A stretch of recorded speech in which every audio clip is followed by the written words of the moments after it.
Bom dia, gente.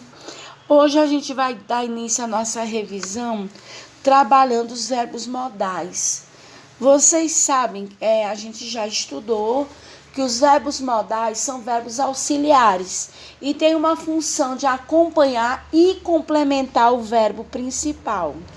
Esses verbos modais, eles podem expressar, eles dão ideia de capacidade, habilidade, possibilidade, permissão, obrigação, proibição, dedução, suposição, pedido, vontade, desejo, dependendo do contexto. E quando eu falo que ele é um verbo auxiliar, observem essas frases aqui. Tirando as frases interrogativas, as outras, como essa aqui, ó. It may rain. Rain é chover. May é o verbo modal. It might rain. Ó, might é o verbo auxiliar, portanto, o verbo modal. E o must see o must é o que está de negrito, né? É o verbo modal. E o see é o verbo principal. Então, ele tem essa capacidade de acompanhar e dar sentido ao verbo. Eles também são conhecidos, inclusive, como auxiliares modais. São muito utilizados no inglês e a gente tem que trabalhar, como é que eu digo assim, o uso de cada um deles. Porque eles são essenciais na língua inglesa. Agora, a gente voltando aqui, tem que ver 3 características do verbo modal. Eles não acrescentam o S, na terceira pessoa do singular. Eles não podem vir acompanhados com o verbo com to, porque eu já falei para vocês que esse to, ele dá a ideia de um verbo no infinitivo. To work, trabalhar. To play, brincar. To study, estudar. Então, o verbo modal não vem com acompanhamento da partícula to. E um verbo modal nunca terá o acréscimo do ing. Esse ing acrescentado ao verbo, ele dá uma ideia de uma ação praticada no momento da fala. Não é o caso dos verbos modais. Eles não acompanham essa questão, né, como é que eu digo aqui para vocês, do ing indicando o momento da fala. E nós temos aí esse quadro, ó, can, could, may, might, would, should, must e must not. Tá bem aí. É muito importante você saber diferenciar. Eu coloquei esse quadro de uma forma resumida, onde vocês podem observar que eu especifiquei.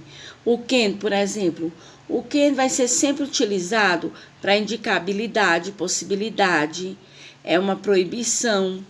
O may, uma permissão, uma possibilidade. Então, esse quadro deixa bem claro a questão do uso, né, dos verbos modais.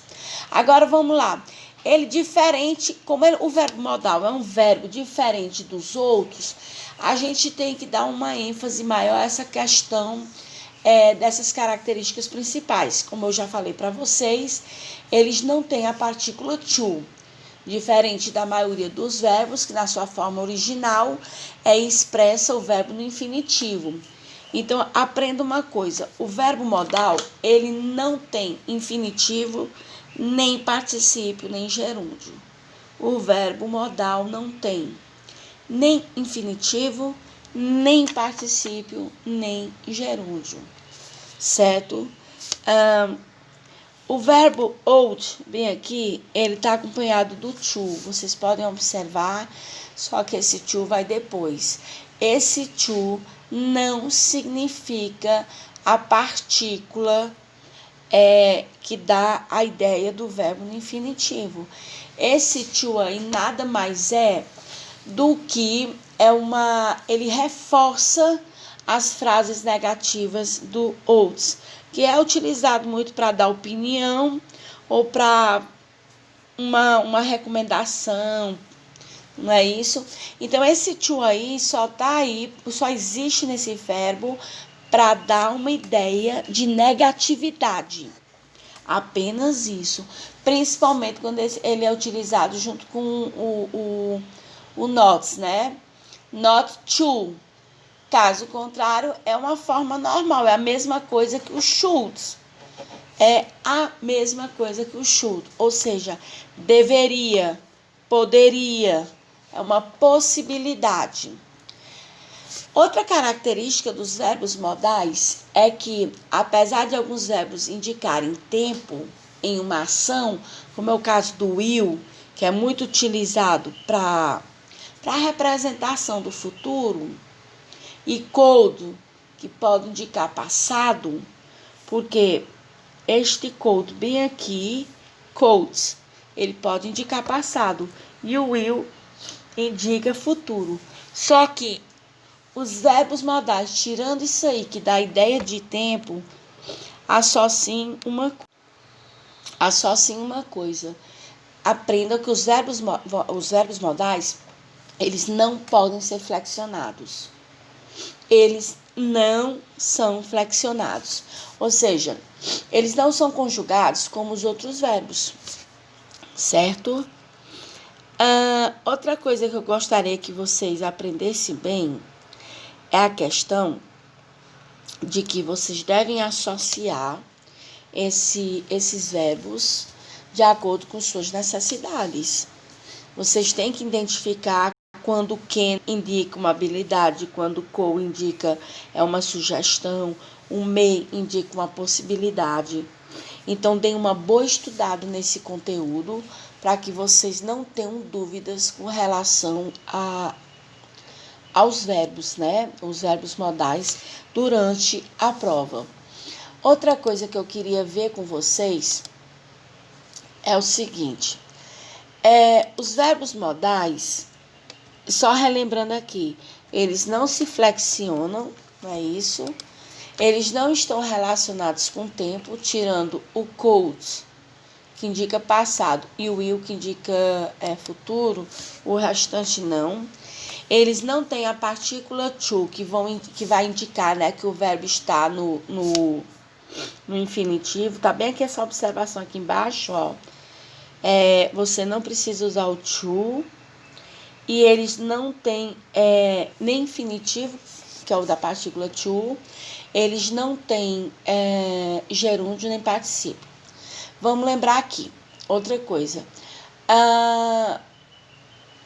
Eles são considerados verbos auxiliares, porque eles vão estar obrigatoriamente acompanhando um verbo principal na oração. Qual é a função do verbo modal? É mudar, complementar, dar sentido ao verbo principal. E ele sempre vai expressar uma ideia de quê? De possibilidade, de obrigação, de capacidade, de proibição e outros. Lembrem, o can, a principal característica do can é a capacidade. A principal característica do could, está bem aqui, do could, é a possibilidade.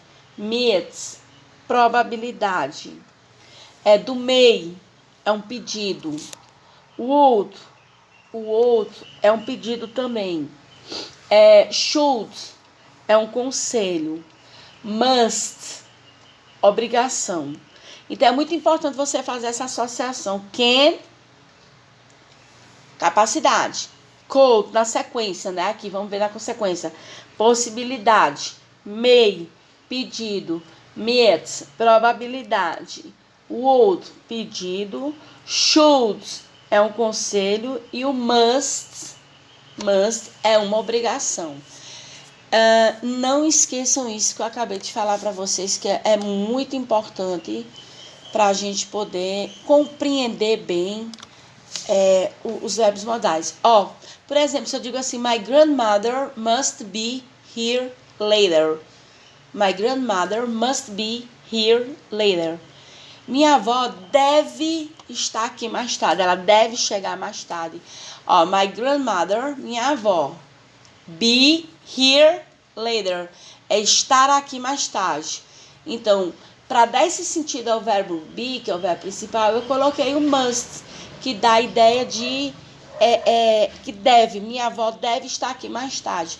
É isso que vocês têm que saber associar quando a gente fala dos verbos modais. E a gente vai já dar continuação à aula, complementando algumas características que eu vou repassar no material para vocês.